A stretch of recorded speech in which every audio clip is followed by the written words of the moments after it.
De la guía de práctica clínica de espondiloartropatías. Vamos entonces nos está acompañando el doctor Juan Manuel Pello Gualtero. Él es nuestro médico internista, reumatólogo, que está en la sede Bogotá. Doctor, buenas tardes, bienvenido. Buenas tardes, ¿cómo están? Voy a compartir pantalla. Gracias a todos por la...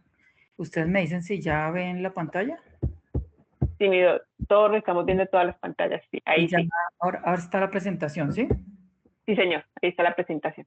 Perfecto, bueno, gracias a todos, bienvenidos. Pues la idea hoy es como hablar unas generalidades y compartir las guías de práctica clínica de Medicarte que fueron adoptadas para el manejo de espondiloartritis.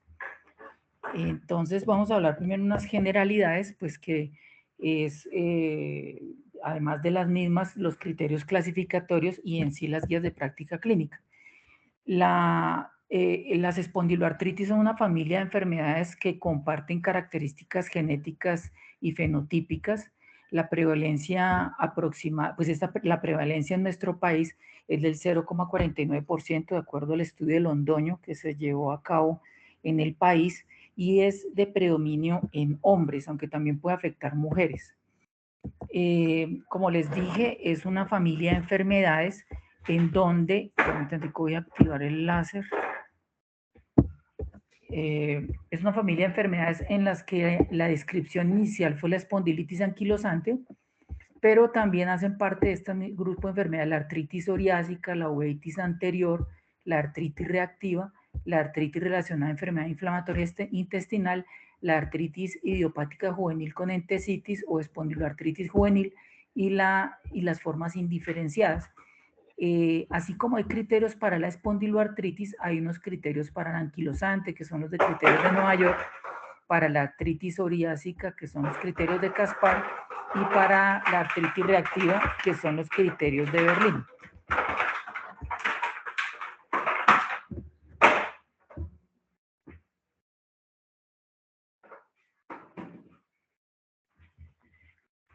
Entonces, cuando hablamos de las enfermedades, hay unos criterios que funcionan para el predominio axial y otro para el predominio periférico, en donde el punto de entrada para los de predominio axial es cualquier paciente que tenga menos de 45 años y tenga un dolor lumbar, sin discriminar si es mecánico o inflamatorio, sencillamente un dolor lumbar de 3 meses o más, con menos de 45 años, inmediatamente entra a los procesos de clasificación en donde tenemos dos brazos para esta parte de los criterios axiales, los de imagen y los de la evaluación del HLA-27.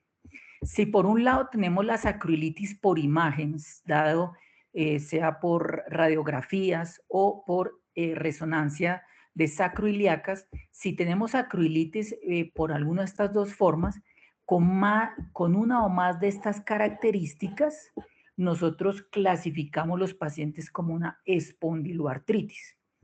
Por el otro lado, si no tenemos uso de las imágenes, pero tenemos el B27 positivo, más dos o más de estas mismas características, nosotros consideramos que clasificamos el paciente como una espondiloartritis de predominio axial.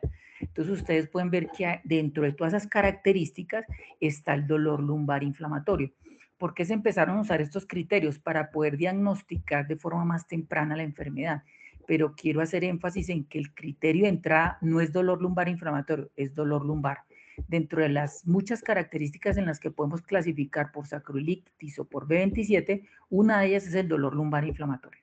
Si por el otro lado tenemos pacientes con síntomas predominantemente periféricos, bien sea alguno de estos tres, dos de los tres o los tres, necesitamos una o más características de este cajón o dos o más de este cajón para poder clasificar el paciente como una espondiloartritis de predominio periférico, en donde uno de los criterios es haber presentado en el pasado dolor lumbar inflamatorio.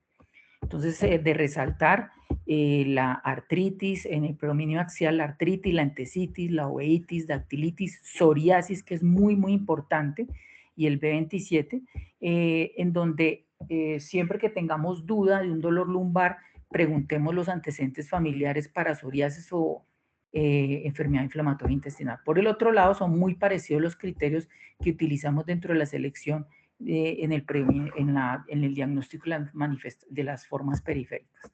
Entonces, ¿qué es el dolor lumbar inflamatorio? Esta fue la evolución de los criterios desde Kalin, Ruth-Valé, que hoy en día usamos los criterios de los expertos ASAS, que cuando uno hace un juego dentro de las características, el que mejor tiene el desempeño entre sensibilidad y especificidad es el dolor lumbar inflamatorio, en donde tenemos que estos pacientes deben ser menores de 40 años, que el inicio sea insidioso. Insidioso significa que el dolor comienza a una leve intensidad y se va gradualmente haciendo más fuerte hasta que el paciente se incapacita. Que este dolor mejore con actividades físicas leves como prepararse para hacer las cosas del día a día, que no mejore con el reposo y que el dolor lo despierte en la segunda mitad de la madrugada, que más o menos esté entre 4 y 5 de la mañana. O sea, el paciente se ve obligado a levantarse de la cama para mejorar la intensidad del dolor.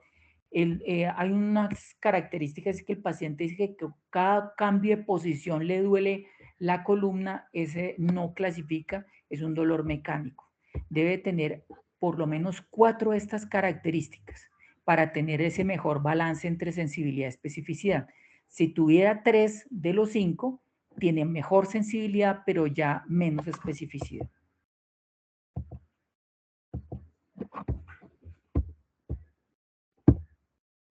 Entonces, estos criterios que nos permiten que podamos detectar los pacientes en esta fase de la enfermedad, donde tenemos un mejor rendimiento de los tratamientos para disminuir el daño estructural que ya podemos ver acá.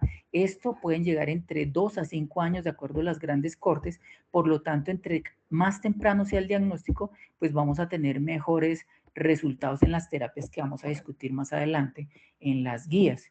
Entonces, tenemos el criterio de clasificación de paciente con espondiloartritis. ¿Cómo lo seguimos? Con las clinimetrías, que es el BASDI, el BASDAI, que mira actividad de la enfermedad, el ASDAS, que tiene muchos, el BASDAI es más para manifestaciones axiales, y el ASDAS, además de explorar la manifestación periférica y parte de los axiales, asocia a los reactantes de fase aguda. También tenemos la evaluación global del paciente con respecto a su enfermedad, los parámetros de evaluación de daño estructural, que es el BASMI, que incluye la expansión torácica, el Schober, occipucio pared, rotación cervical y la flexión lateral de columna.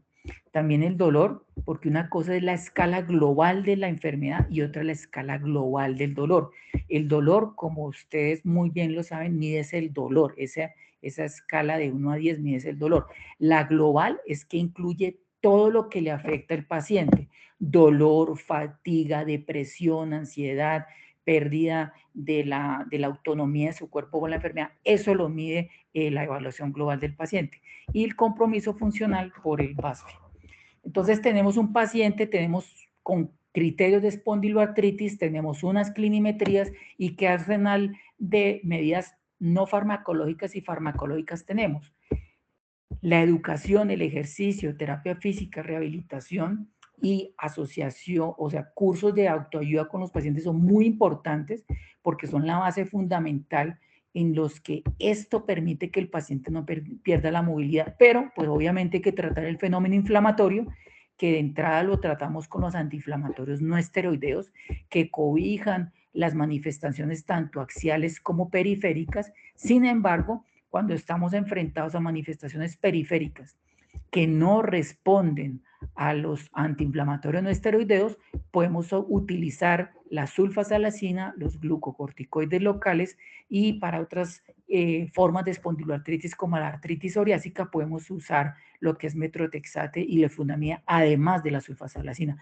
Solo cuando son manifestaciones articulares, cuando son las manifestaciones periféricas por entesitis y por dactilitis, solo el cambiar a 2 o 3 ciclos de AINES o eventualmente usar terapia biológica, logramos el control de la enfermedad, que es algo muy similar a lo que podemos observar en enfermedad axial. Si no se logra el control de la enfermedad axial con los ciclos de Aynes, tendremos que recurrir a este tipo de terapias. En algunas guías incluyen la infiltración de glucocorticoides a nivel de las articulaciones sacroiliacas.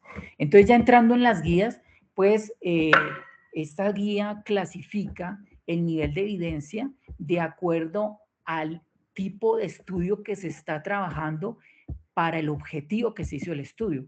Para estudios de tratamiento, prevención, etiología y daño, están los experimentos clínicos y específicamente los estudios de resumen de evidencia, como son las revisiones sistemáticas, de evaluación pronóstica, donde podemos echar mano de estudios de primer orden, que son revisiones sistemáticas de estudios de cohortes con casos incidentes, o los de diagnóstico, que también pueden ser revisiones sistemáticas de experimentos clínicos o estudios de cohortes clínicas.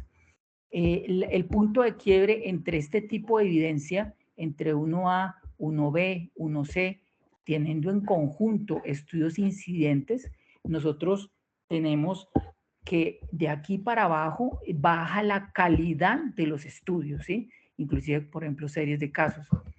En estudios del tipo B ya no son registros clínicos o estudios de cohortes o revisiones sistemáticas de los mismos con cohortes incidentes, sino estudios de cohortes retrospectivos y también estudios de casos y controles o estudios de casos y controles individuales, lo que llaman estudios de antes y después.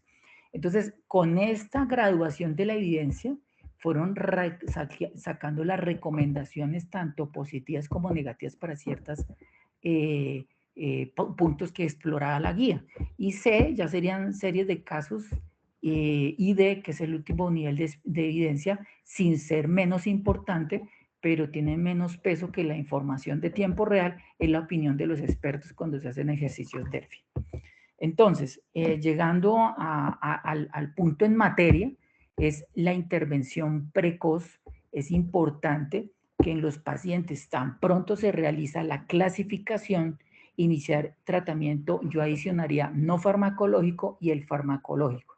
Los dos van muy de la mano porque acuérdense que estos pacientes tienen mucho compromiso por dolor, pero también por calidad de vida y fatiga, en que los tratamientos en parte resuelven el problema inflamatorio, pero el de fatiga, el desacondicionamiento, la pérdida de masa muscular por los fenómenos inflamatorios, además requieren del concurso de terapia física. Cuando el tratamiento farmacológico para espondiloartritis axial no radiográfica no ha respondido con los antiinflamatorios no esteroideos, o por el contrario, hay contraindicación de los mismos, se podría indicar para espondiloartritis en su componente axial el uso de terapia anti-TNF previo uso de manejo farmacológico con antiinflamatorios no esteroideos y terapias. Entonces, es muy importante que los signos clínicos son bastante relevantes para el control de la enfermedad, pero es importante también definir por medio de parámetros objetivos como la elevación de la PCR y la resonancia, parte de la evaluación del paciente para casos seleccionados. Hay unos estudios previos donde la PCR y la BCG hasta en el 40% de los pacientes activos pueden estar normales. En esta parte del estudio, de la guía, no se recomienda la utilización de tocilizumab, a pesar de que puede haber algunos mecanismos de plausibilidad biológica vía interleuquina 6. Cuando se hicieron estudios clínicos, no se observó una efectividad de este segmento de medicamentos para el control de espondiloartritis que no respondió a antiinflamatorios no esteroideos o, en el peor de los casos, a terapias con anti-TNF. Entonces, con respecto a la respuesta, si los pacientes tienen factores predictivos de buena o mala respuesta, no son indicativos necesariamente la terapia biológica, siempre y cuando nosotros documentemos de forma objetiva que la actividad es persistente, tanto por las herramientas clínicas como las herramientas de imágenes o reactantes. Siempre estos factores predictivos de progresión de daño estructural, aunque son de mal pronóstico, igual hay que estar pendiente de ellos específicamente en el caso de los hombres y con antecedente de tabaquismo o persistencia de reactantes elevados. Esos son factores predictivos de daño estructural. Ante el fallo de tratamiento, si tenemos fracaso ante un primer anti-TNF, se puede optar por otro anti-TNF siempre y cuando haya sido un fracaso secundario, porque frente a un fracaso primario, preferiblemente es mejor cambiar de mecanismo a anti-interleuquina 17. Con respecto a la optimización de tratamientos, en pacientes que tienen espondiloartritis axial y que alcancen su objetivo clínico, para efectos de la guía, ellos hacen énfasis en el tratamiento axial para espondiloartritis axial, no radiográfica o anquilosante, hacen énfasis en todos los objetivos del tratamiento a nivel axial. Cuando hablamos de artritis psoriásica, ahí hacen en conjunto las opciones de tratamiento para las formas periféricas, dado que la forma periférica más representativa en espondiloartritis axial es la artritis psoriásica. Entonces, retomando acá, los pacientes en axial que logran el objetivo clínico, no se recomienda suspender el tratamiento porque en las series de casos y en los registros clínicos, más que en los registros clínicos, corrijo, se ha observado recaída en la enfermedad con mayor dificultad de lograr la remisión al reiniciar el tratamiento. Entonces, de común acuerdo entre los clínicos que estén abordando el caso de cada paciente y con el paciente, si se observa una persistencia en el control de la actividad de la enfermedad con bajos niveles de actividad o remisión, se podría llegar a considerar el uso de la disminución de las dosis de los biológicos para poder mantener el control de la enfermedad sin tener que quitarlo. Y si el paciente que se le optimizó la dosis, es decir, que teniendo una remisión o baja actividad de la enfermedad, se le reduce la dosis de la terapia biológica y presenta recaída de la misma, se recomienda retomar la dosis que tenía previamente del medicamento. Con respecto al pronóstico visual, los pacientes con espondilitis anquilosante de base tienen la posibilidad de presentar una complicación que se llama uveitis anterior. Y la uveitis anterior responde muy bien a ciertos tipos de biológicos. Los pacientes con espondiliartritis axial no radiográfica no necesariamente debe asumirse el tratamiento del biológico con base al riesgo de uveitis, sino con base a que el paciente haya presentado episodios previos de uveitis. Entonces, la decisión del biológico tiene que ser medida de acuerdo no solo a la enfermedad de base, sino el riesgo de uveitis anterior. Por tanto, se debe optar por ese tipo de medicamentos, que en la serie se ha observado que los que mejor tienen control en esta actividad de espondiloartritis axial no radiográfica o anquilosante, específicamente la uveitis, los que mejor tienen control de esta manifestación es el infliximab y el adalimumab. Sin embargo, es raro que los pacientes con uveitis lleguen a perder su visión, a menos que tengan un nulo o pésimo control de la actividad inflamatoria. Y como les dije, es más frecuente la uveitis anterior aguda, y si hay una panuveitis o uveitis posterior, se sugiere que se revalore que la uveitis sea por la espondiloartritis y que no vaya a ser otra la causa. Con respecto al ejercicio, los pacientes con una enfermedad controlada bajo el apoyo o el soporte del grupo médico, se recomienda inscribirlos en programas de ejercicio que ayudan a mejorar gran parte de los síntomas que no dependen necesariamente del manejo farmacológico. Entre ellos están los ejercicios ejercicios aeróbicos, pero siempre bajo una supervisión del personal de salud. Y el cigarrillo es una condición de riesgo para inadecuado o pésimo control de la enfermedad. Por tanto, se debe recomendar a los pacientes suspender el hábito del tabaco, dado los malos resultados que pueden tener sobre su enfermedad de base. Con respecto a la artritis psoriásica, que es la forma más representativa de una espondiloartritis periférica. Se recomienda también una intervención precoz, en donde también sirven los antiinflamatorios no esteroideos, pero también pueden servir unos medicamentos modificadores de la enfermedad que vamos a mencionar más adelante. Y tener muy presentes los factores de mal pronóstico como clinimetrías de artritis psoriásica muy alta o periférica muy alta, el hábito del tabaco y también compromiso en psoriasis de piel muy extenso, son de mal pronóstico. Entonces, la idea es como intervenciones tempranas, no solo para mejorar los síntomas y signos de la enfermedad, el compromiso funcional, sino muy importante la calidad de vida. La calidad de vida en pacientes con artritis psoriásica y psoriasis está muy comprometida en pacientes con alto nivel de actividad.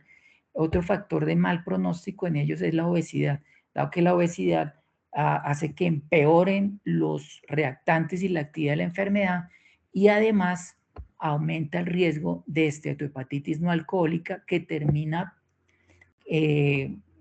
o sea, esa elevación de transaminasas se le atribuye más al metrotexate y a la leflunomida y no a esta condición del síndrome metabólico que son muy susceptibles los pacientes con artritis psoriásica. Entonces, las terapias biológicas en pacientes con artritis psoriásica se pueden usar. Sin embargo, en algunos pacientes se ha observado que de acuerdo a su característica en la enfermedad, de pronto pueden requerir el uso adicional, pero no es obligatorio el uso de los medicamentos modificadores, pero cuando son pacientes que han tenido dificultad en el control de la enfermedad, es posible que además del biológico requieran continuar con el medicamento modificador. Eso tocaría individualizar cada uno de los casos. Y como les dije, los fármacos modificadores de la enfermedad, que son metrotexate, leflunomida y sulfasalazina, atacan más que todo la manifestación periférica artrítica, más no la axial, ni la entesitis, ni la dactilitis y la uveitis, salvo la sulfasalazina. Los otros dos modificadores no ayudan al control de esta manifestación.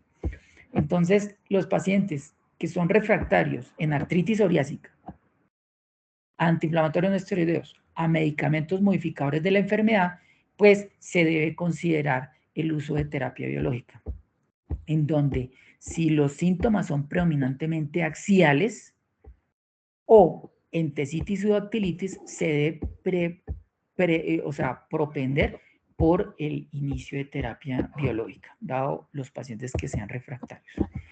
Los fármacos tradicionales en este tipo de enfermedades, como les mencioné, son el metrotexate, leflunomida y sulfasalazina. Y discúlpenme que sea tan reiterativo, pero es que es muy importante el mensaje. Estos medicamentos solo sirven para la manifestación artrítica, más no entesitis ni dactilitis. Y como les dije, tampoco van a ser utilizados para enfermedad axial porque la evidencia no soporta su uso.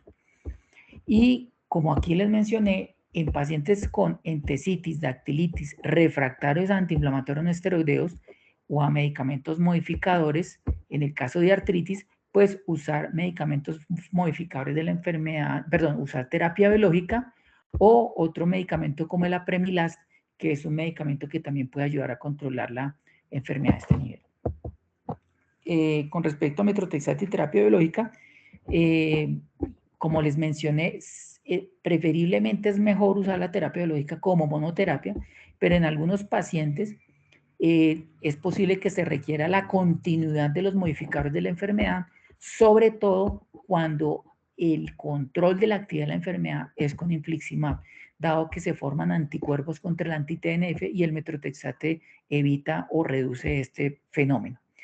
Cuando hay fallo del tratamiento, pacientes de manifestaciones periféricas con un anti-TNF, se puede cambiar a otro anti-TNF siempre y cuando idealmente sea una falla secundaria, porque ante falla primaria el riesgo de tener refractariedad a otro anti-TNF es muy alto.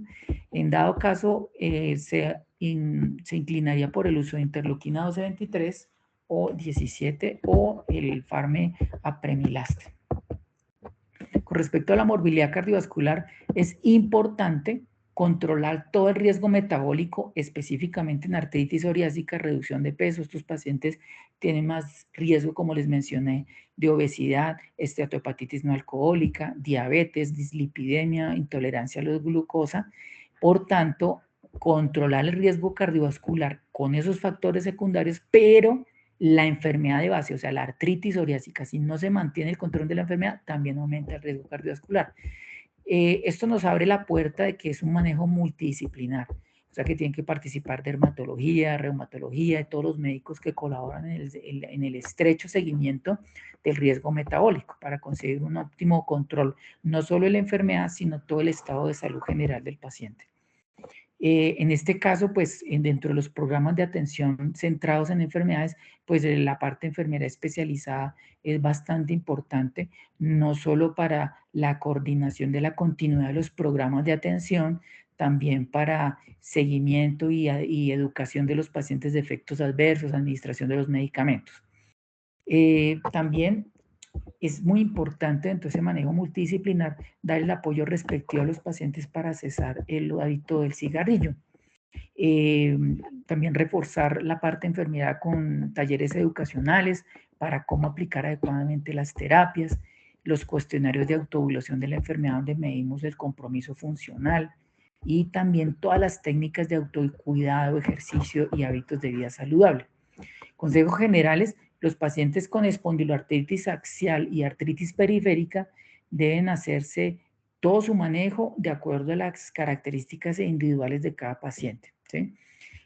Entre más temprano sea el tratamiento, desde el punto de vista global, pues obviamente se obtienen mejores resultados y siempre dialogar con el paciente todas las alternativas terapéuticas y alternativas también de manejo no farmacológico, en donde cuando queramos formular un medicamento, no solo los biológicos, sino también los otros medicamentos, tener en cuenta la edad, la respuesta, los efectos adversos con otros tratamientos, las preferencias de los pacientes. Yo agregaría aquí la georreferenciación, o sea, cuando son pacientes de zonas remotas donde es difícil acceder para la aplicación del medicamento, y obviamente la posibilidad de embarazo frente al uso de estos medicamentos que se pueden dar en algunas circunstancias, pero idealmente, que son el tema de otra guía, las pacientes que deseen el embarazo, es mejor estar en un nivel bajo de actividad y que sea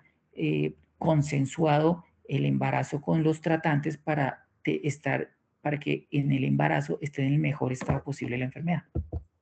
Entonces, haciendo un resumen con respecto a espondiloartritis axial, el eje fundamental son los antiinflamatorios no esteroideos y la rehabilitación. En caso de no lograrse el objetivo terapéutico, pues hay otras alternativas como las terapias biológicas. Si dentro de estas manifestaciones tenemos la uveitis recidivante, que es refractaria a los medicamentos, específicamente la sulfasalacina, pues eventualmente considerar anti-TNFs, de los cuales los que mejor tienen evidencia para este caso son el infliximab y el adalimumab. Si hay enfermedad inflamatoria intestinal asociada a la espondiloartritis axial, bien sea anquilosante o no radiográfica, considerar el uso de anticuerpos anti-TNF, específicamente también infliximab, adalimumab y golimumab, que son los que mejor evidencia han tenido en este grupo de pacientes que presentan enfermedad inflamatoria intestinal. Con respecto a los AINES, es muy importante, primero, dar una inducción para mantener el control de la enfermedad y, como bien sabemos, aumentan el riesgo cardiovascular, pero también aumentan el riesgo de compromiso renal. Cuando se logre el control de la enfermedad, se puede dejar intermitente o recurrir a la terapia con rehabilitación o retomar ciclos cortos de AINES para mantener el control de la enfermedad. Y en caso de no lograrse los objetivos terapéuticos en cada una de las fases, pues rotar los AINES o cambiar a otras moléculas, bien sea anti-TNF o si no, otras targets terapéuticos. Para artritis periférica, que también se ve en la espondiloartritis axial no radiográfica, pero como les dije, la más representativa es artritis psoriásica. Si tenemos artritis, la manifestación inicial es artritis, Aquí se puede recurrir a antiinflamatorios no esteroideos, pero el tratamiento crónico está con base a los fármacos modificadores de la enfermedad que mencionamos anteriormente. Si se logran los objetivos, mantenerlos y si es posible reducir la dosis a la mejor tolerada por el paciente. En caso contrario, hacer el switch o el cambio de terapias biológicas teniendo en cuenta, como mencioné en la última parte, las características individuales de cada paciente. En entesitis, AINES terapia y de aquí para abajo son muy similares porque si no hay respuesta con antiinflamatorios no esteroideos o terapia física, infiltración, pues rotando más o menos 2 o 3 ciclos, teniendo en cuenta un tiempo de 4 a 6 semanas, si después de eso no obtenemos respuesta, pues se puede usar los biológicos o este fármaco específico dirigido a target específico que es el apremilast. Y si se logra el objetivo y si se mantiene ese objetivo entre 6 meses y un año, considerar con el paciente el optimizar el medicamento. En dado de no respuesta, pues cambiar a otro medicamento. Y en dactilitis, pues como ustedes pueden observar, es muy similar a lo de la entesitis.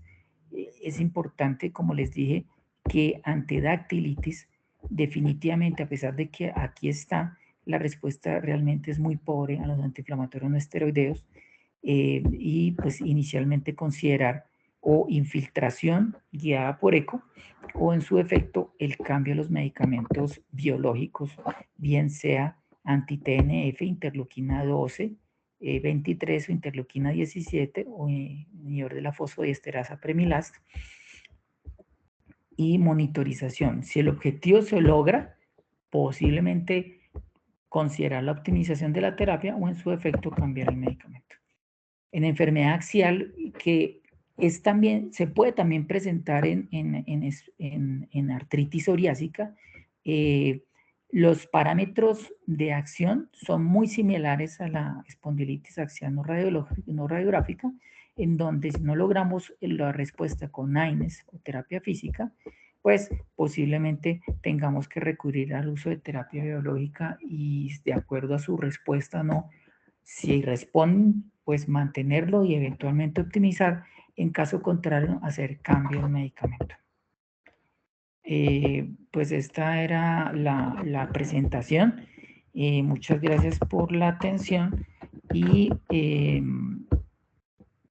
estoy atento a las preguntas si las hubiera. Doctor, muchísimas gracias por la presentación, muy clara. Voy a ver si por acá nos han escrito algún tipo de pregunta, si alguien tiene la manito levantada, alguna pregunta que desee realizar.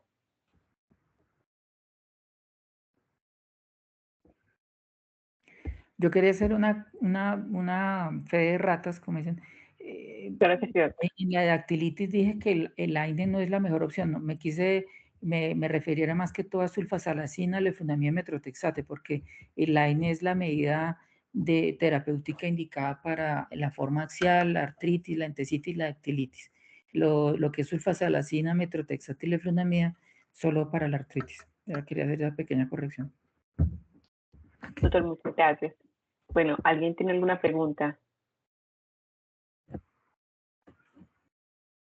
Parece que no hay preguntas ni inquietudes. Al parecer les quedó a todos muy, muy clara la presentación de la guía de práctica clínica en espondilitis anquilosante. Bueno, muchas gracias a todos. Igual pues de pronto voy a socializar en el chat mi correo para que si de pronto tienen alguna duda que se presente en el día a día,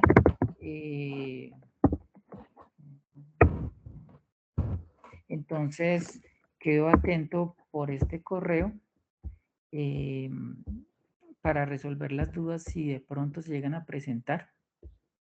Listo, doctor, muchísimas gracias. No, gracias a ustedes. Feliz día para todos y abríguense mucho, un chocolatico caliente porque con este frío creo que es lo mejor.